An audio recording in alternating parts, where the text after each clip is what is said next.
우리는 구원을 믿음으로 받습니다. 이 진리는 사람이 만든 것이 아니라 하나님께서 우리에게 주신 선물입니다. 믿음의 조상도 역시 믿음으로 구원을 받았습니다. 아브라함의 후손들이라면 이 믿음으로 구원받았다는 사실을 반드시 받아들여야만 할 것입니다. 그리고 하나님은 믿음을 통해서 또한 아브라함의 자손으로 인정해 주시는 그 은혜를 여전히 나타내십니다. 사람들이 믿음으로 구원받는다는 사실을 거부한 채 율법만을 강조하는 것은 스스로 그 아브라함의 자손됨을 거부하는 것과 같습니다. 이것은 15절에서 이야기하는 사람의 이해, 곧 상식에도 벗어나는 일이고 성경의 논리에도 벗어나는 일이라고 말할 수 있겠습니다. 15절에서 사람의 언약을 이야기하는데요. 이 언약은 유언으로도 번역할 수 있습니다. 사람의 유언도 그것이 확정된 다음에는 폐기하거나 변경할 수 없다 이야기를 합니다. 사람의 유언도 이러한데 하물며 하나님께서 사람에게 주신 약속은 어떠하겠느냐라고 우리에게 반문합니다. 하나님께서 아브라함에게 주신 그 약속은 결코 폐기되거나 변경될 수 없습니다. 그 이후에 있었던 430년 후에 주신 율법이 아브라함이 믿음으로 의롭게 되었다라는 사실을 폐기하거나 변경할 수 없다는 뜻입니다.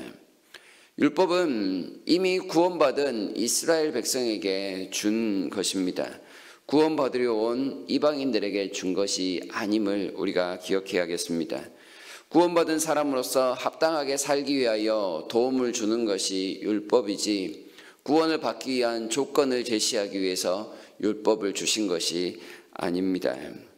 율법을 대표하는 할례 역시도 구원받았다라는 사실을 드러내기 위한 표로서 주신 것이지 구원을 결정하기 위해서 할례를 행하라 하신 것이 아님을 알 수 있습니다. 구원을 위해서는 오직 하나님을, 예수님을 구주로 믿는 것, 그것으로 충분함을 우리가 기억하는 겁니다. 아브라함이 과거에 가졌던 믿음이 중요한데요.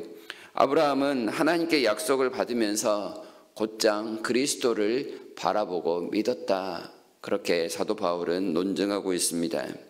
아브라함이 약속받은 씨가 그 당시에는 이삭이었지만 그 이삭만을 보고 기뻐하는 것이 아니라 아브라함은 나중에 궁극적으로 허락하실 그리스도를 바라보며 기뻐하였다라고 16절에서 지금 이야기를 합니다.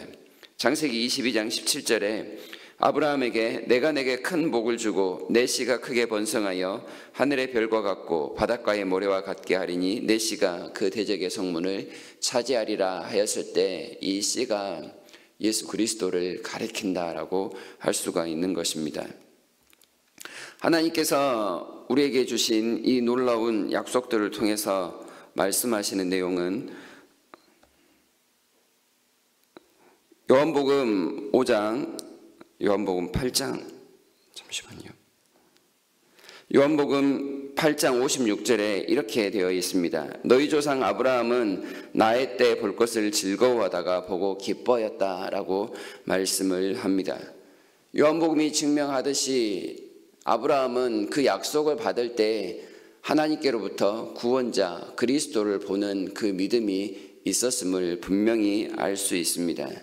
아이를 낳을 수 없는 중에 아이를 낳게 하신 하나님은 과거의 미래에 그 모든 불가능한 일들을 통해서 그리스도께서 아브라함의 후손으로 오실 것을 보고 믿게 하셨다라는 말씀입니다.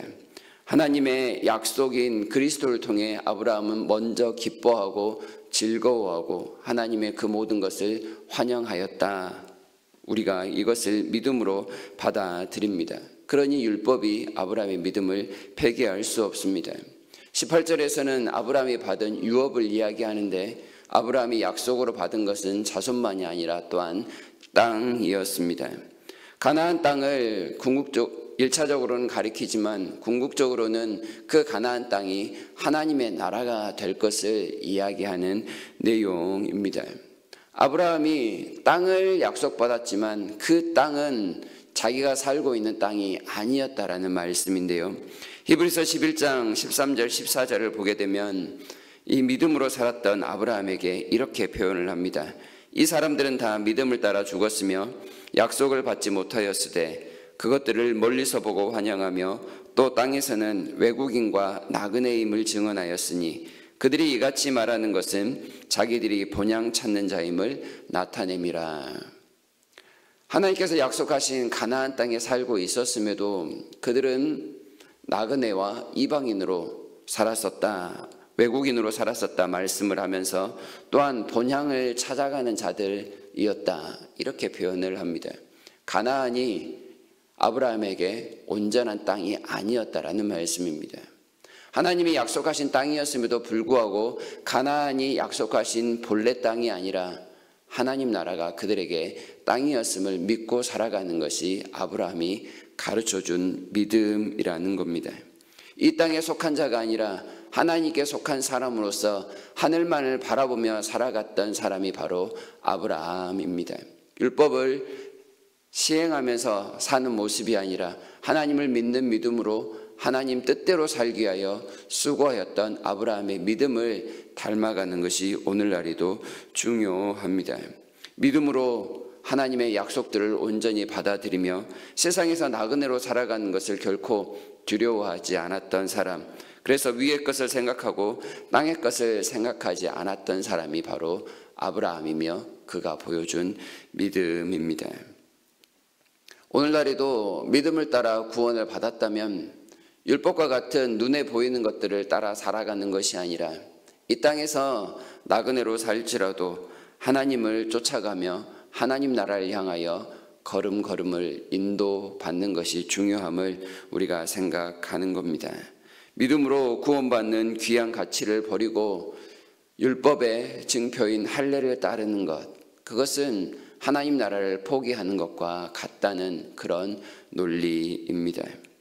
우리가 믿음으로 구원을 받았다, 그것은 그리스도의 죽음과 부활을 통해 우리도 죄에 대하여는 죽고 그리스도에 대하여 다시금 살게 되었음을 믿고 인정하는 것입니다.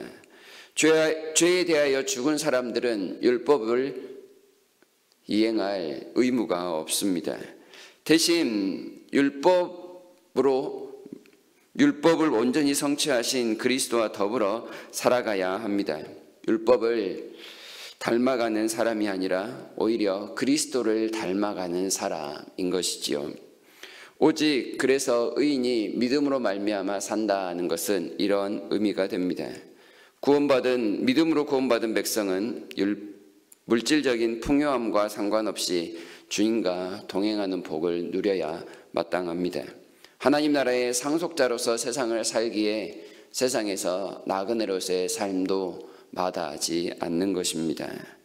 할례가 있고 없고가 중요한 것이 아니라 진실로 하나님을 믿는 믿음이 가장 중요함을 역설하는 것이지요. 믿음으로 그리스도를 선물로 받았으니 또한 믿음으로 그리스도를 고백해야 합니다. 그리고 삶으로 그리스도를 그려낼 수 있는 모습, 오늘 우리가 살아내야 할 삶의 모습입니다.